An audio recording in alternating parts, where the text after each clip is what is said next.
Plaisir à kokuta na bino mokolo mercredi na quel boule mag awa esika boye bakabon actualité zali koleka na République démocratique du Congo kimia et umena mabota na bino. Désormais, suivez tous les jours sur C-Direct Télévision votre magazine d'actualité générale Quel Boule Mag à partir de 22h juste. Rediffusion 6h30, 8h30, 13h juste et 18h45. Votre bouquet Canal Plus, Easy, Molotov TV, Free sur Canal Kaita 49.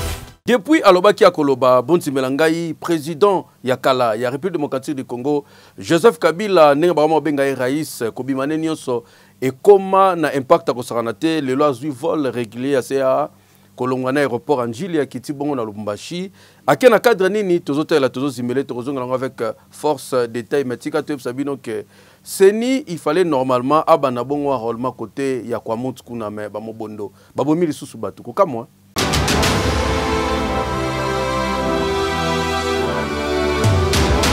Situation sécuritaire, surtout awa, na kwa mutu bondi menangai likambo etali ba mobondo, nenge bazali koboma. Lelo tozali koloba boye, 20 morts mobimba, na 7 disparus awa na kati ya village Mulunu. Oye salamaki ndenge nini, bandeko bakoti zamba, pona koluka, mwa biloko ya kolia, ndenge bazalaka babimisa. Kobima na bango boye, hey, fara na ba mobondo. Baboma bandeko s'il vous plaît, misusu bakimi kote bakeye yebani te pasi pe mawa. Yako panza bapanzi, bango bazala so basali bongo.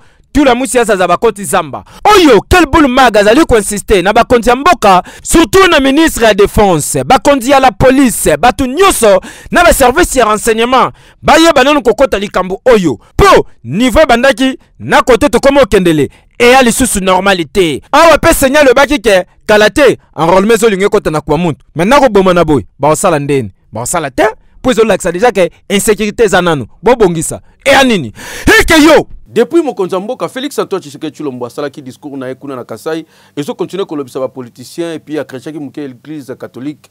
Abbé Chole a répondu ki lelo IDPS balaleli coussin bazongeli balobi azong sambongo.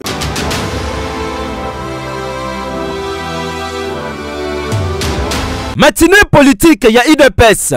Bondi melanga que Augustin Kabouya, Ouazali Bongo secrétaire général ya parti présidentiel.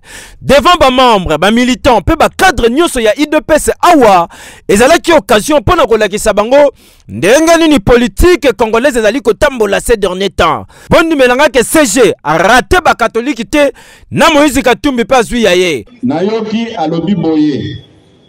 Monseigneur Donatien Chole. Yo lingaka IDPS te.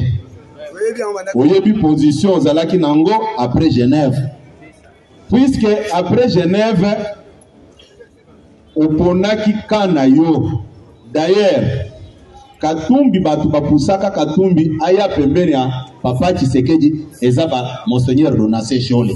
Il y a seulement des individus au baza au service de Katumbi. Okani Bobete la catholique maboko makati.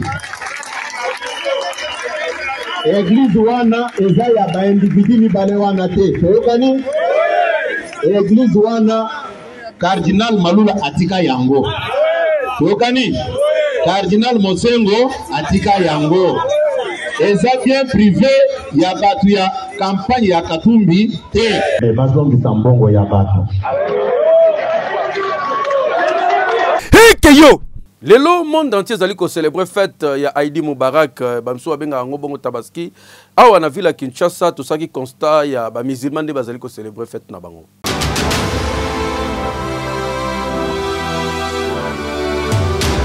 Babenga kayango tabaski eza fête de mouton fête oyo ba musulman ba fêta kayango après 2 mois et 10 jours ya Ramadan na bango ezala ka célébrer chaque année et pas ya ba musulman nyonso fête oyo et pas ba musulman et rappelaka soumission oyo Abraham azalaki nango envers Dieu tangu Nzambe asengaki Abraham mwana na ye pona kotumbela embeka pona botosi wana oyo Abraham azalaka na yango wana ba musulman batikala na yango ba fetaka yango chaque année. Caméra ya Quel Boule Mag ekiti na mosquée awa po na kotala ndenge nini ba musulman bazali ko célébrer fête na bango. Kaka ndenge bozali komona awa ba misusu bazosomba bataba oyo eza vivant bango moko bazokende koboma na bandaku, ba misusu pe bazosomba oyo bomoni bazoboma awa mwa ba morceau po bakende kolamba na bandaku. Pona ba musulman bango baliaka biloko o bango moko te, baliaka ngona batu po fête oya tabaski eza fête munene pona bango. Boyende ezalaka bonne fête na ba musulman nyonso. Eki leader ya Bazuele ya kosamba ezalaka te desantene nyonso eningisaka ezali bongo mama Carole Agito, sénatrice oyo azokontinue kosala misala kokene toujours na vision ya mokonzi ya mboka. Cette fois kitaki mpo na pose à première pierre ya misala palais de la justice kutna na buta netika bozali na biso bolanda.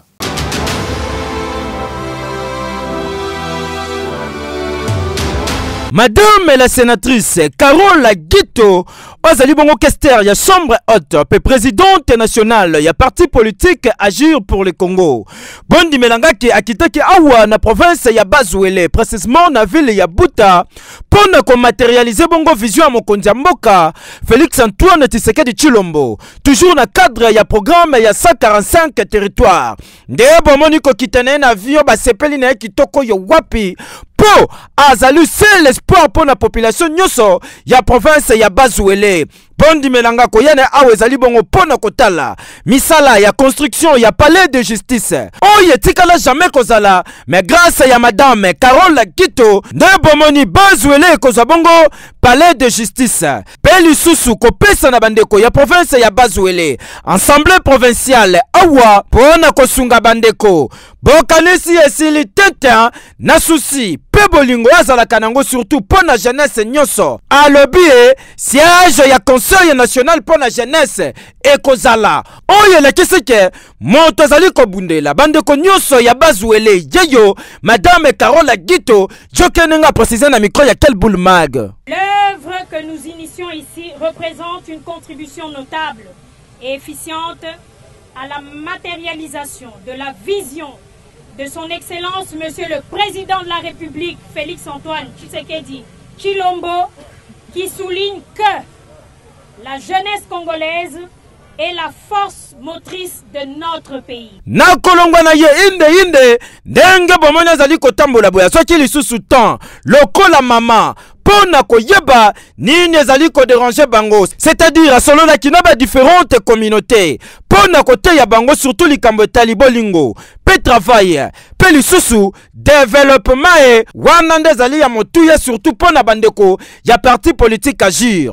Bokanisi esili tete atika ki bango maboko pamba teo apesi bandeko bamoto pona kosunga bango na makambo ya ndenge na ndenge. Tala population ya Bazuele fanda na yo kimia po mama Carole Agito alobi arozonga pona koyebisa bino nani bokofote po Congo ezui déjà à lire sikae ya développement ya construction surtout ya makambo ndenge na ndenge. Mama Carole Agito la chouchou ya bana nyonso ya Bazuele hike yo.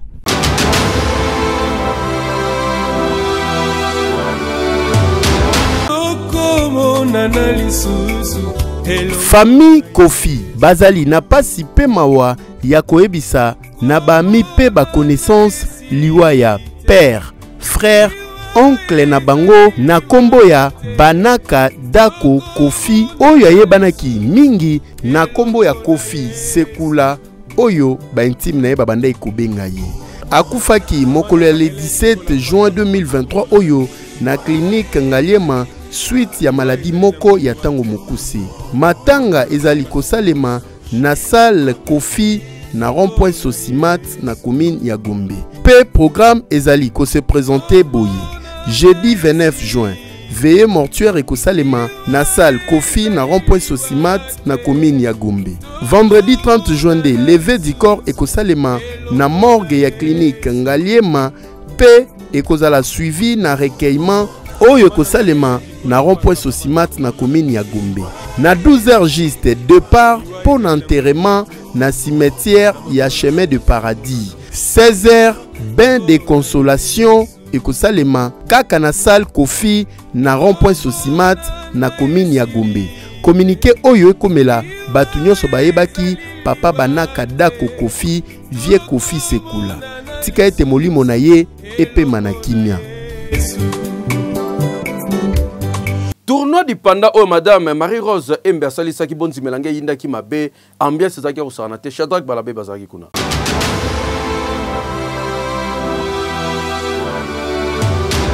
Lancement officiel ya tournoi Lipanda et salemaki samedi 24 juin na terrain de la commune Lemba et pas ya madame Marie-Rose Embe présidente ya fondation oyo ezali bongo porter kombo na ye bondi melanga ike match ya liboso et opposaki bongo équipe ya Lemba na équipe ya Ngaba score final ezalaki ya 2-1 en faveur ya Ngaba. Deuxième match ekobeta équipe ya Limete contre équipe oyo et salaki sélection matete na Kisenso bondi melanga ike malgré ba tentative ya ndenge match et yaki kozala sanctionné na score vierge ya 0 but partout nde pa ye kolega batiro bi équipe ya matete et ye bongo ko gagner final et betamaki bongo mokola mardi 27 juin entre équipe ya Ngaba na équipe ya matete score final ezalaki bongo ya 2-0 en faveur ya équipe ya Ngaba. Kasi sengeli koyeba ke madame Marie-Rose Embe présidente ya fondation ezali ko porter kombo na ye Fomare na Mokuse bondi melanga ike asalaki discours ne bozali komona pona kotalisa importance ya tournoi oyo. Tolingi bitumba te tolingi kuluna te tolingi moibi te moto moko te akabola biso tolinga na biso bana mboka tozala bomoko po totombola mboka ya biso. Nasuka aye kosala remise ya ba médaille na ba équipe nyonso oyo ba participaki na tournoi oyo pe na ba enveloppe kaka ne bozali komona sima na yango équipe gagnante ba ye kozwa coupe ne bozali komona esengo ezalaki ya 2 fois te.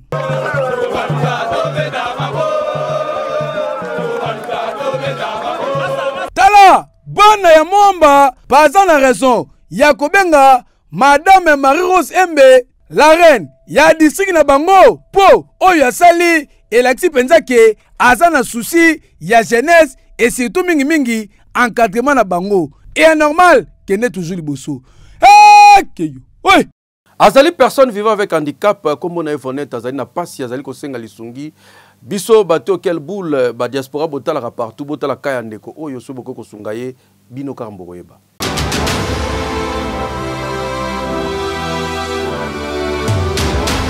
Mwana mwasi obozali komona kombo na ye Vonete Bolemba asalaka musala esthétique malgré condition physique na ye donc ne bozali komona ye boye azali personne vivant avec handicap lokola aye ko l'esthétique aboya na ye musala ya kosenga kotole to pe kotiela batu elikia azalaka na système soki afani na ndaku ayoki ke mutu aza na posa bamakiye ye bakanga esuki to pe barendre service moko oyo ezali très esthétique akoya na ndaku asaleli yo musala opesi ye mbongo na ye azongi une façon po na ye ayeba ko vivre pe kokokisa posa na ye mususu kasi lokola salaka accident akatanaka lokolo akenda na hôpital na 2013 po na basala prothèse o bozali komona de façon que alataka yango e permetaka ya tambolaka po na kende komilukela mbongo kasi lokola esali 10 ans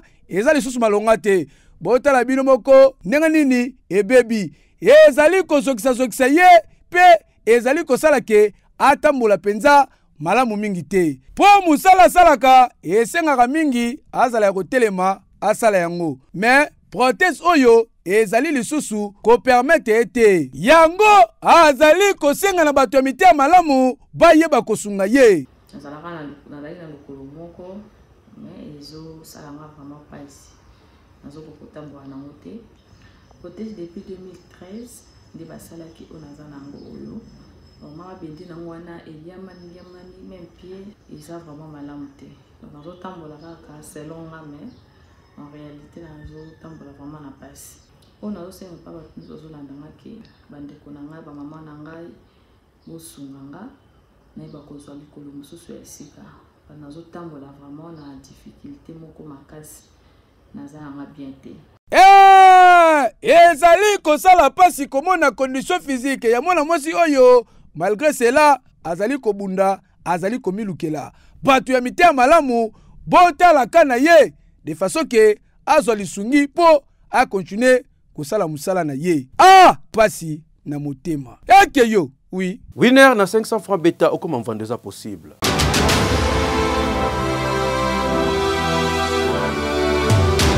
Winner.bet présente Winner Loto.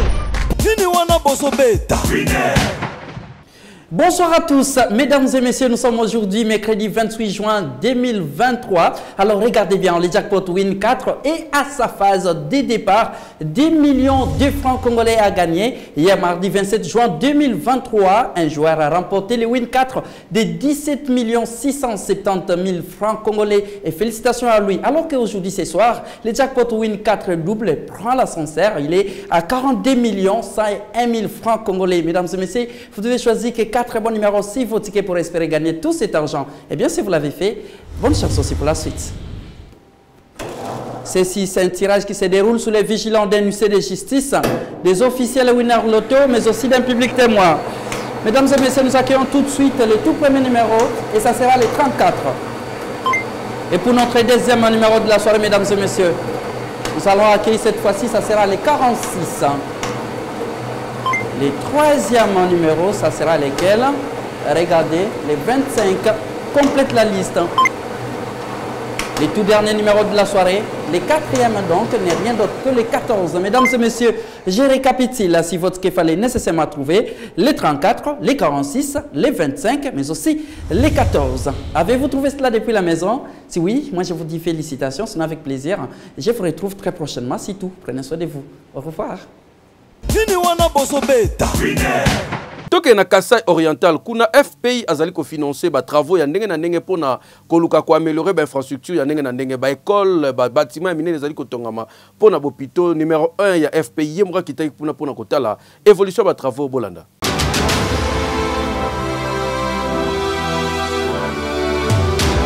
Ba hôpitaux, banzela Kokoti Sakura Namaï, financé na Fonds de promotion de l'industrie sur demande du gouvernement ya RDC, na cadre ya programme présidentiel accéléré, ezali kosale makitoko, awa na Kasai Oriental. Yango, pour na ko se rendre compte de directeur général ya FPI, Martin Moudi Mouchisekedi, ye moko atitaki na Mbujimai, koyeba kolandela, ba entreprise o ba gagner ki marché, ba ye ba ko accélérer ba travaux. Bota la bino moko, na kokoma na ye na Kasai Oriental, akutani na gouverneur ya Kasai, Monsieur Patrick Mathias Kabeya, oyo yambaki ye, basololi kitoko. Après avoir kosolola na gouverneur, mbala moko, DG ya FPI, akiti na terrain, awa na centrale voltaïque ya Chipuka. Oyo ezali bongo, à 25 km ya Mbujimai, misala ezali kosalema. Asali réunion technique et évaluation, na entreprise égyptienne Hassan Alam, oyo bazali ko exécuter ba travaux yango. Asololi pe na Grand International Group,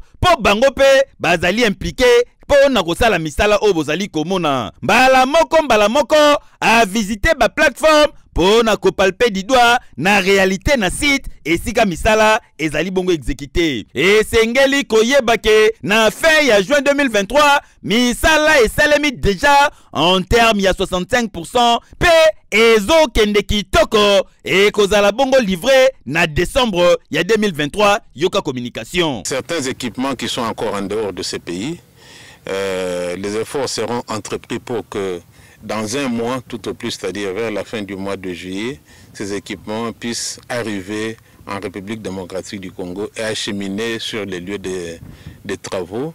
Il y a également certains conteneurs qui sont à Lubumbashi, qui attendent les transports par la voie de la SNCC Vous connaissez très bien les difficultés que prouvent les entreprises pour la distribution physique. Il faut dire que c'est un problème qui nous concerne également.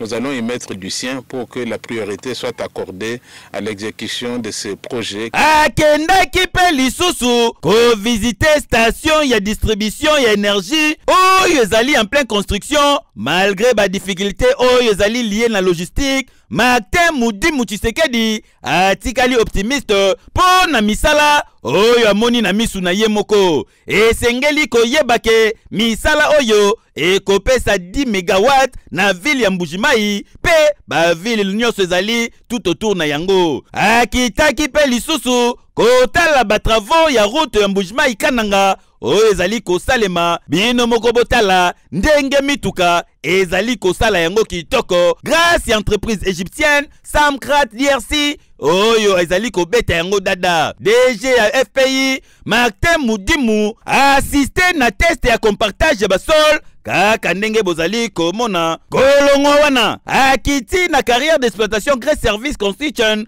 esika ko cancer mobile ezali kosala musala banje ya ndenge na ndenge ezali opérationnel kasi misala oyo ezali na ba difficulté ebele. Parmi ba difficulté ezali bongo koluka ko déplacer câble ya SNEL, ko déplacer fibre optique pe na batio ya régie des eaux. Tangu DG ya FPI atali alobi ezali problème te po déjà bafutaki ba entreprise oyo mbongo po na koyeba ko délocaliser biloko na bango. Nous sommes sur le terrain, il y a des travaux qui sont déjà faits, par exemple l'excavation, placement du géotextile, tout ça nous l'avons vu et le travail va continuer. Effectivement, il y a des retards dû, comme je l'ai souligné en ce qui concerne la centrale photovoltaïque, le déplacement de tous les matériels, de tous les engins qui sont à nos différentes frontières, notamment à Lubumbashi et à Matadi.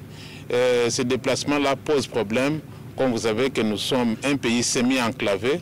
Nous avons des difficultés en ce qui concerne le déplacement des matériels d'un lieu vers un autre.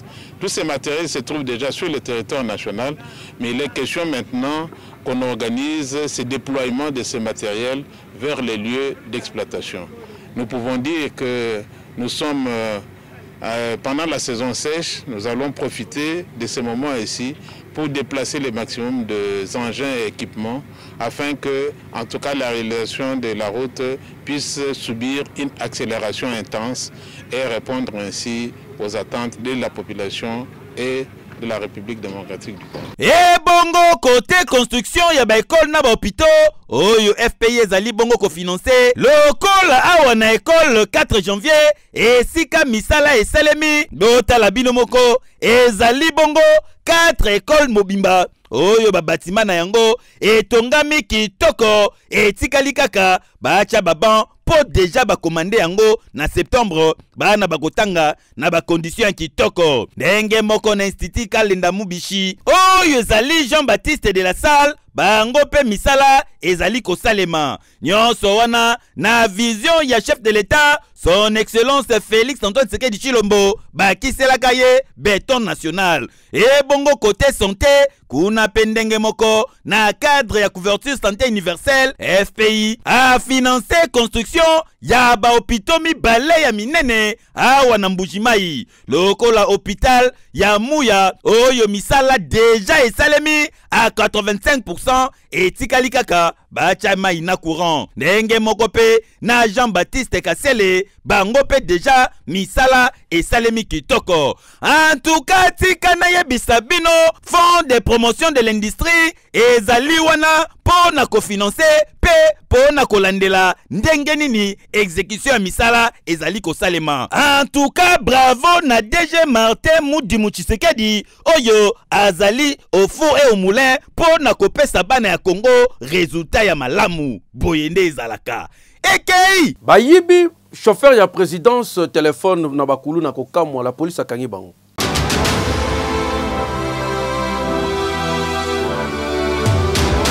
Tangu tolobaka na bino ke bakuluna babata kosalisa ba jete bochaka tembe bakonzi ya mboka na la police bo négligaka kokamwa botuna nga nini bakuluna batake voire même chauffeur ya présidence de la république oyo bozomona batandi bango boye baza baya kuluna s'il vous plaît awa na Kimbantseke ndenge bozomona bazofongola ngo kitoko boyoka solo ko ezali ba grain ngai luvunu na nge ezali neno c'est-à-dire babenga lopipi bango balaka soki babeti yango kote bakokendele bakoyoka mutu te dans so bakutano pendant zoro mabeke bana kolia o bakutana kina frère oyo na butu ba menacer ye babotoli mbongo na téléphone pasi pe mawa babeta ki faire même machette lokola sportif abunja bundi tinza mbasala ki grâce lelo bakangi bango ne bozali komona boye joka communication na présidence na sala ki lobby na umela ki na zonga ki mwa retard na komi pe na epa ba tuteur na ngai na le na sokoli na bini pona kende na ndako na place na lala ezai ki ba 21 kolomwa na lomwe na keipe akomi fi quelque part tellement courant zala ki te na moni bandeko mibale na mwasi na banda batelemi bazosola na mona ka que c'est normal ba bazosola tellement zala ki ba 21 na pusani moi 1 mètre 2 mètres ye passeport nande kona ye wana mususu jeune fille wana mususu nde na détaillé nazo ye be format bien te nde ba ye ba kanyinga maboko na si ye passeport azui lichette abeti na so dali bien awa heureusement moi sport mukie na sikipe ezunga mukie na mo mukie pe awa na niveau na tourner yo dika ne to tambola kana butu pona ko sécuriser population bala na kimia nde to kangi ba monsieur oyo bango mo ba boye bisayo na diamba na bango sona nga balala les vike ngai china rambola sana na makasi makileza kosala population balala les bazala kimia na yaki unique maka ko sécuriser bango likambo insécurité na Kinshasa ezosenga ke la police faut bakisa ba stratégie makasi soke zali multiplier lisusu po niveau zo kendele kuluna okipe susu te ata so bokangi bango ba umela te babimaka bosala yango na nko ezala plenia ezala raté nini insécurité modèle boy ata jenglango yo Gilles Alingeti IGF ayambi bongo ba pasteur pona kosola makambo etali bongo mosala zali kosala pona kobatela misolo ya mboka.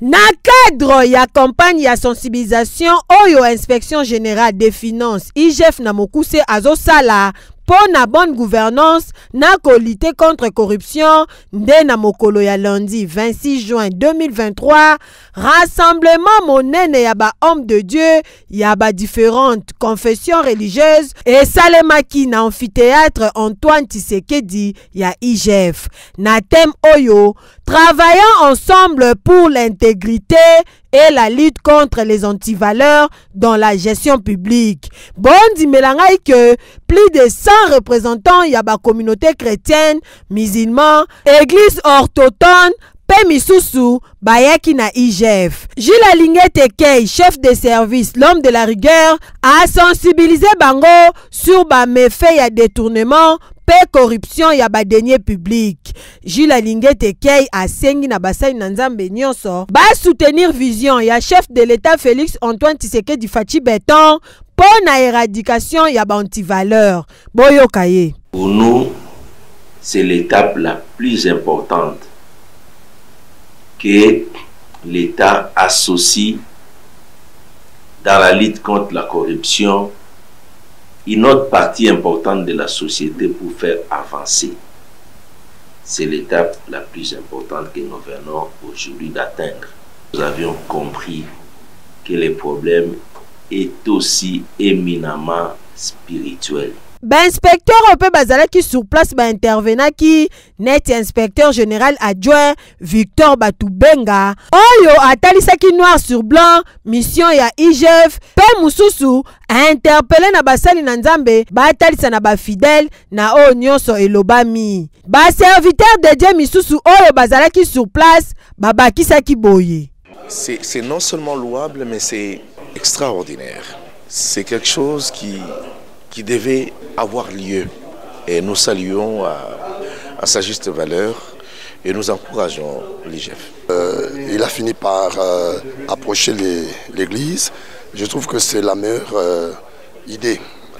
Et je crois que l'éducation commence par la base. Et je pense que les hommes de Dieu des véritables vecteurs de l'information. Et ce que l'IGF a fait, c'est alloué.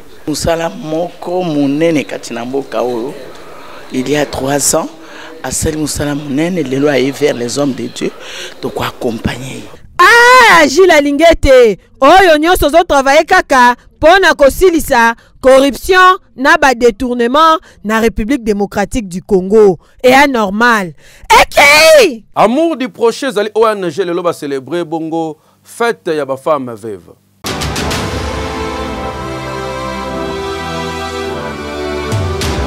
Paroisse CBFC Lisala na commune ya Kasavu Bundé servaki de cadre pour la célébration et la journée internationale de femmes veuves et sika œuvre sociale amour du prochain au sap en sigle oyo kumba makana couple pastoral papa Roger na maman Antomoisi ya Mayele ba kiselaka femme de distinction accompagnée na coordonnatrice ya OSAP madame Mariada ba sangisaki plus de 1500 femmes veuves pour célébrer ensemble journée yango. Boyebi objectif ya ONG Amour du prochain et zalaka bongo ya ko redonner sourire na ba femme veuve ko salisa orphelin et surtout ko sunga ba démuni. Yango tango azoki maloba homme de Dieu pasteur Roger abandaki nanu ko remercier ba femme veuve oyo ba répondaki présente na appel ya OSAP.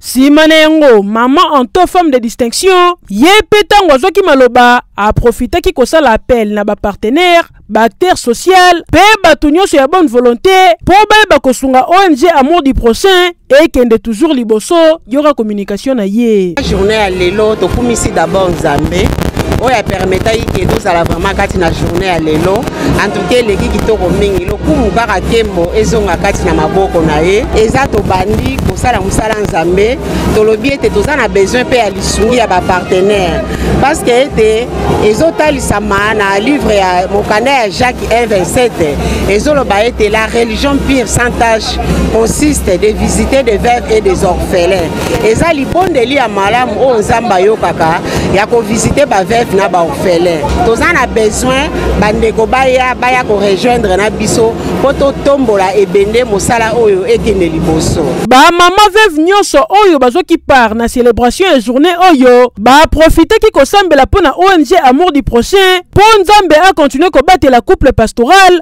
oyo batambusaka yango en tout cas boyende zalaka ONG Amour du prochain eza pene ya ba femme veuve pe ba orphelin nyonso po bazo œuvrer na bonne gouvernance pe surtout partage ba femme veuve nyonso basepeli po ambiance kolia pe komela na mabina ezalaki au rendez-vous boyende zalaka ekei na ilebo école yikampiko netika bwaki na biso kuna yikampiko lope mokolo kozwa kaka condition pasi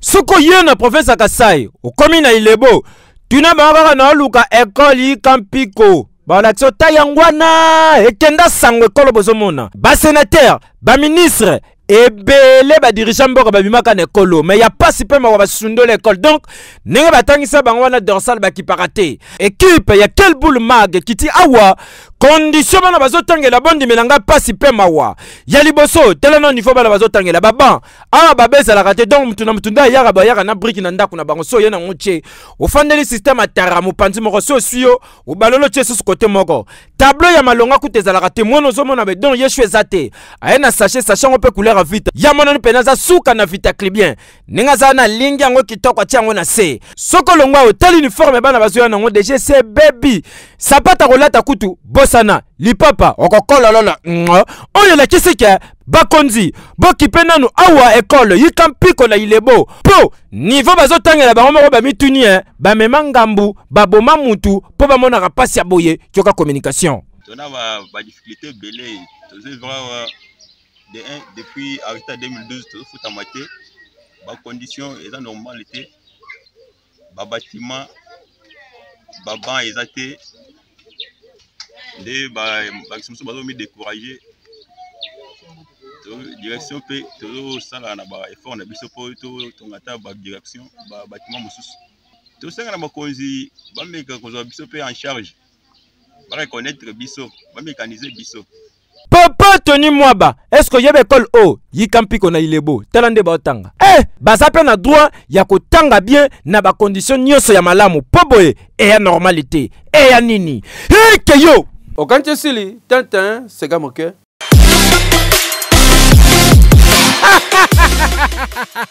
pasi onga nazoyoka na motema eza pona nini tokundi mombele malamu te yesengaki mpenza ava kufa faki aloba yango alobi ya turu oyo alingi akufa tolela ye nonere naye yango wana nayebisi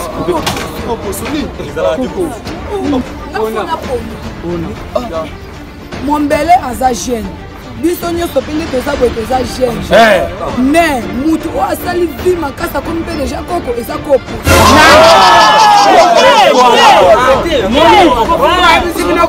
abengaka ngai koko eza koko ya solo eza koko ya kobwakela ata kombo na ngai ezalaka boye bino bobengaka ngai koko ngai nazalaka koko kombo na ngai eza boye botia matoi Bibinjama olanga limboko kamo njanjo Oscar Bernadette ngabo penepene baluta mfula gbaka butumba kusubu watu makoko turu kusu kitokanza kambonge belenzo kambongo mokesa kwa tentungo wa machuba mpusu babudi mai mabudi njaka ipiki zodido ngeze magbana jalo makuma sasa sinapo suni bisturi kama shongo pasa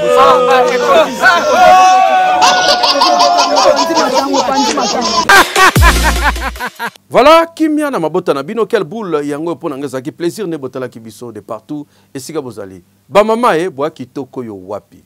Oui.